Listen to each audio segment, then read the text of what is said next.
Now these are our radishes back here. We're purposely letting these go to seed.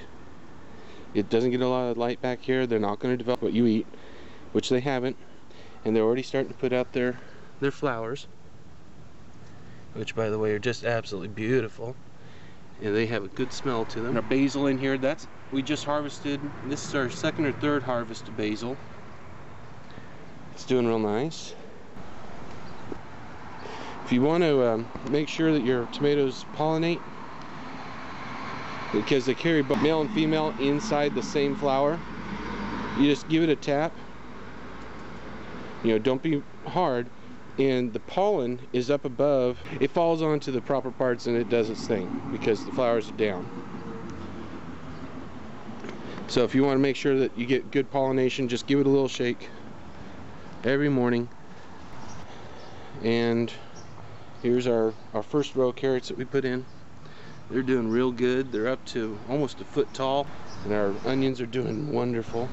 And like I said, we've had 3 harvests of basil. They're doing absolutely incredible. We planted more carrots here just 2 days ago. Some came up from our prior planting, but we only had like 4 come up, so we replanted, covered it, and we're keeping them moist. And what you see here is what survived the pruning, the weeding. Quite a few we're very happy with, but we went ahead and we added more seed in, so because we want more carrots. And this is a nice wide section that we had left for carrots. And the onions are not getting a lot of sun, so they're kind of struggling back here. That was an experiment. We'll make sure onions get more sun next year. The green beans, these were done at the same time as the 2 in the barrel, and they're doing real good. A little bit of rust, but comparatively there's only like 3 leaves that have rust. About once a week I spray it with that garlic and soap mixture, the recipe that we got off the Homestead Acres. Again, a lot of wisdom, a lot of good advice, a lot of good people there. Our bell peppers are doing really nice. We actually don't have very much fruit started. These are the 3 that we planted really deep, and they were just this tall above the soil, and we put them over about 1.5 feet down. We took all the leaves off except 2 at the top, and even though we planted this one, which is the same height as when we planted it, minus maybe a couple inches. It's probably only going about that much. And the 3 over there are basically the same height as when we planted it. We put them in. These were only about 2 or 3 inches tall.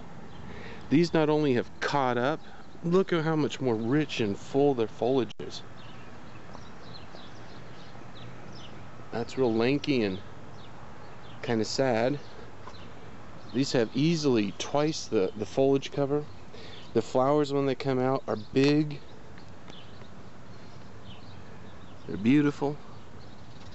And we're expecting very good things out of these. Even though I actually dug down, didn't find any roots, but what I did find is that the stem had swollen up like a tree trunk and had split open, and at first I thought it was like a zebra. It was just, I thought there was some kind of weird disease or worms growing in it or something. Then we researched and we found this study in University of Florida done about 10 years ago.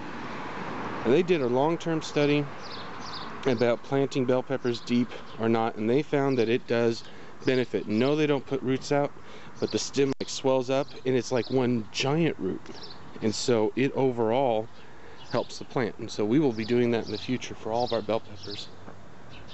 Anyway, these are all champion radishes here, and then we had this extra space over here.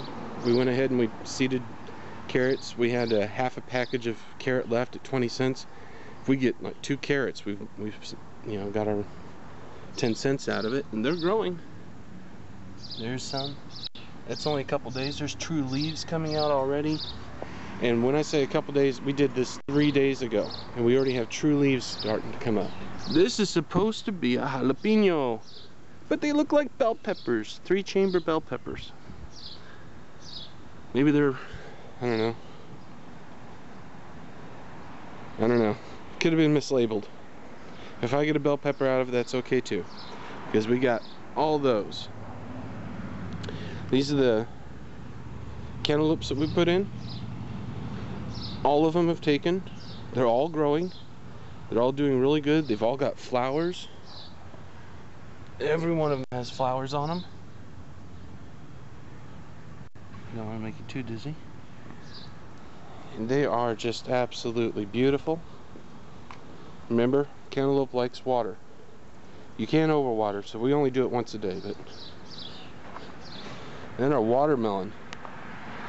Because we were doing the work over here, we retrained it into the box. And unfortunately, somebody stepped on the growing tip.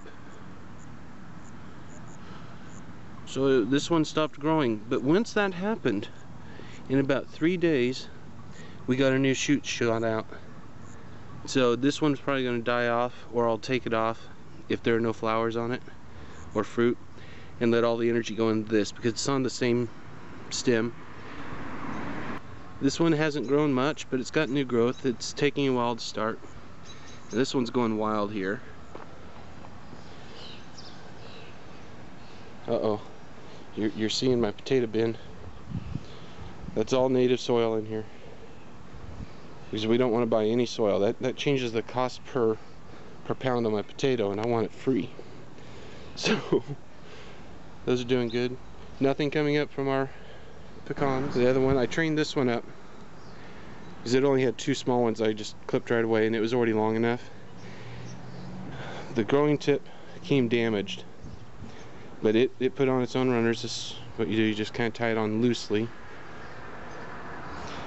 So we're watching for laterals to develop. This is our potted oregano. We've had 2 or 3 harvests off it, and it's just going gangbusters. This is our blackberries that we're going to plant over there. Doing real nice. One of my children is being a little hasty in taking this in at night, and we had about 2 feet here. Broke it. So, and broke it down here also. So we've had some emergency tree surgery.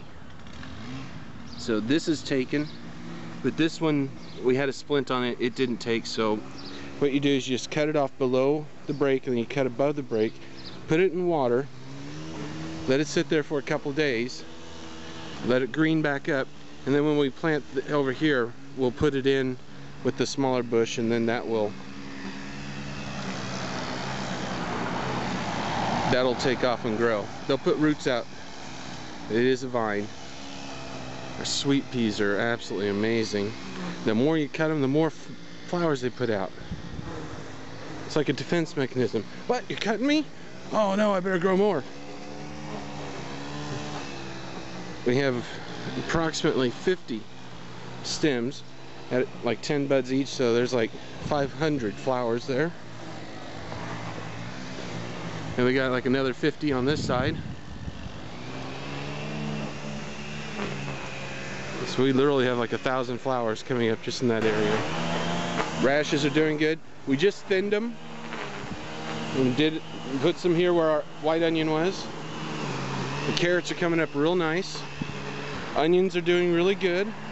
Nothing to really report other than we're looking forward to eating them. We're doing a 3-week rotation on harvesting for tea. That's a different one. And these we really haven't talked much about. These are our first things that we did after the white onion. It's our radishes. And although we harvested like 3/4, we left a few here to go to seed also. Here. That there. That's got like 4 seeds, maybe 5. So the seed pods are developing real nice. You always want to leave something for seed so you don't have to buy any more packages. We've made sure that what we had these were heritage. So, and this is our parsley that we transplanted because it's not a full sun over here. They don't like a lot of sun. It's late in the season. They might come up, we don't know. Our green onions have struggled and struggled and struggled, but they haven't died either, so we'll have some yet. There's some chive there. Be a cloud watcher.